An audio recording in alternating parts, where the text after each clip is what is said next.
తెలంగాణలో ప్రజాస్వామ్యం పునరుద్ధరించబడిందా? ఇప్పుడు కొంచెం లోతుగానే పరిశీలించాల్సిన పరిస్థితి. 10 సంవత్సరాల బీఆర్ఎస్ పాలన అంతమైంది. కేసీఆర్ అహంకారపూరితమైనటువంటి పాలన అంతమైంది. 7 మాసాల క్రితం రేవంత్ రెడ్డి ప్రభుత్వం ఏర్పడింది. రేవంత్ రెడ్డి ప్రభుత్వం ఏర్పడిన వెంటనే రాష్ట్రంలో ప్రజాస్వామ్యం పునరుద్ధరించబడింది అని ప్రకటించారు. సహజంగానే తెలంగాణ ప్రజలు కూడా సంతోషించారు. ఎందుకంటే కేసీఆర్ అహంభావపూరితమైనటువంటి పాలనను అంగీకరించకనే ఆ పాలనను ఓడించారు. ప్రజాస్వామ్యం పునరుద్ధరించబడాలని కోరుకున్నారు. ప్రగతి భవన్ ముందున్నటువంటి ముండ్ల కంచెలన్నీ తొలగించడంతో నిజంగానే రాష్ట్రంలో ప్రజాస్వామ్య పునరుద్ధరణ జరుగుతున్నది అనేటువంటి ఒక ఆశతో ప్రజలు ఎదురు చూశారు. కానీ క్రమంగా జరుగుతున్నటువంటి ఘటనలు చూస్తే ప్రజాస్వామ్య పునరుద్ధరణ జరిగిందా? లేకపోతే తెలంగాణ రాష్ట్రంలో ఉన్నటువంటి పోలీసు అధికారులు గత 10 సంవత్సరాలుగా బీఆర్ఎస్ పాలనలో అమలు జరిపినటువంటి విధానాలనే కొనసాగిస్తున్నారా? ఇప్పుడు సందేహించాల్సిన పరిస్థితి. ఒకవేళ పోలీసు అధికారులు బీఆర్ఎస్ పాలనలో పొందిన ట్రైనింగ్నే కొనసాగిస్తే మరి రేవంత్ రెడ్డి ప్రభుత్వం ఈ పోలీసుల పద్ధతులను అరికట్టడానికి సిద్ధంగా ఉందా? లేకపోతే అవే విధానాలను రేవంత్ రెడ్డి ప్రభుత్వం కూడా కొనసాగిస్తుందా? ఇప్పుడు రాష్ట్రంలో కాంగ్రెస్ ప్రభుత్వం ఆలోచించాల్సినటువంటి విషయం కూడా ఇది. కారణం ఏమిటి? మనం వరుసగా 3-4 ఘటనలు చూడవచ్చు. ఇప్పుడు లేటెస్ట్ ఘటన, ఒక హాల్లో సభలు పెట్టుకుంటే కూడా పోలీసులు హాల్ యాజమాన్యాన్ని బెదిరించి హాల్ బుకింగ్ని క్యాన్సిల్ చేయిస్తున్నారు. ఇది ఎక్కడి ప్రజాస్వామ్యం? కోరుట్లలో గుడిసెవాసులు ఒక హాల్ బుక్ చేసుకున్నారు, ఫంక్షన్ హాల్. ఆ ఫంక్షన్ హాల్లో సభ పెట్టుకున్నారు. గుడిసెవాసులకు ఫంక్షన్ హాల్ను రెంట్కి ఎట్లా ఇచ్చావని పోలీస్ అధికారులు ఫంక్షన్ హాల్ యాజమాన్యాన్ని బెదిరించారు. దాంతో ఆ హాల్ యాజమాన్యం బుకింగ్ని క్యాన్సిల్ చేసింది. సభ రద్దయిపోయింది. చివరి నిమిషంలో సభకు అంతరాయం ఏర్పడింది. హైదరాబాదులో సుందరయ్య విజ్ఞాన కేంద్రంలో ఒక హక్కుల వేదిక బుక్ చేసుకుంటే పోలీసు అనుమతి లేకుండా మీరు ఎట్లా బుకింగ్ ఇచ్చారు అని పోలీసులు సుందరయ్య విజ్ఞాన కేంద్రం యాజమాన్యాన్ని ప్రశ్నించారు. దీనికంటే ముందు మరొక మహిళా సంఘం, మరొకటి 2 ఎర్రజెండా సంఘాలు హాల్ బుక్ చేసుకున్నప్పుడు కూడా పోలీసులు ఈ రూపంలోనే జోక్యం చేసుకున్నారని తెలుస్తోంది. ఒక హాల్లో జరిపేటువంటి సమావేశాలకు కూడా పర్మిషన్ తీసుకోవాలి అనేది ఎప్పటి నుంచి మొదలైంది?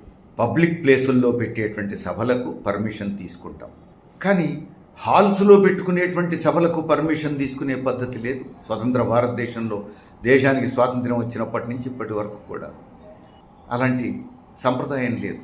కానీ కేంద్రంలో మోడీ, రాష్ట్రంలో బీఆర్ఎస్ పాలన వచ్చిన తర్వాతనే ఈ సంప్రదాయం మొదలైంది.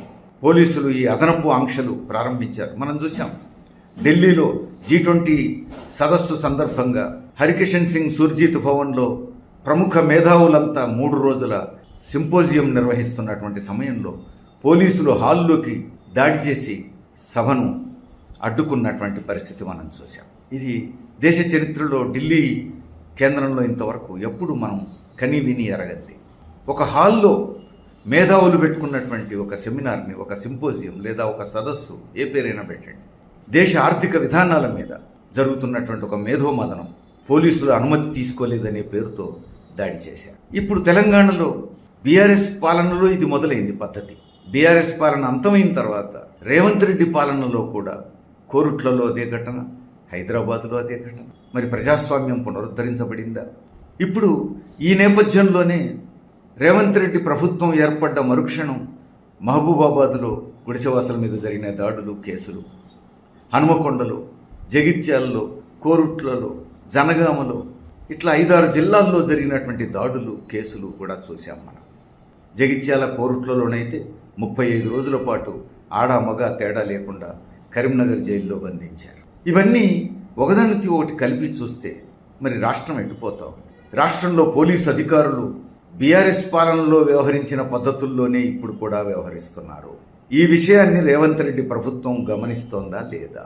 ఇప్పుడు శాసనసభ సమావేశాలు జరుగుతున్నాయి. మరి శాసనసభ సమావేశాల సందర్భంగా శాసనసభ ముఖంగా ముఖ్యమంత్రి సమాధానం చెప్పాల్సిన అవసరం ఉంది. తెలంగాణ ప్రజలకు వివరణ ఇవ్వాల్సిన అవసరం ఉంది. హాల్ మీటింగులకు కూడా పర్మిషన్ సమస్య ఎప్పుడు వస్తుంది?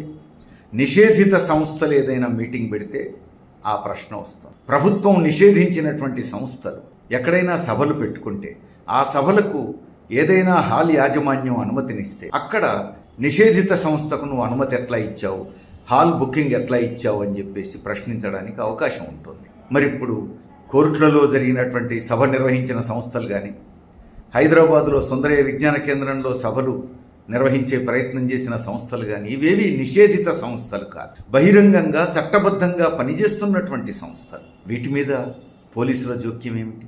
అందుకే రాష్ట్రంలో రేవంత్ రెడ్డి ప్రభుత్వం ఏర్పడ్డ 7 మాసాల్లోనే ఇలాంటి మచ్చలు వస్తున్నాయి అని అంటే, ఈ మచ్చలకు పోలీసులే కారణమైతే అలాంటి పోలీసు అధికారులను అదుపులో పెట్టాల్సిన బాధ్యత రాష్ట్ర ప్రభుత్వాన్ని.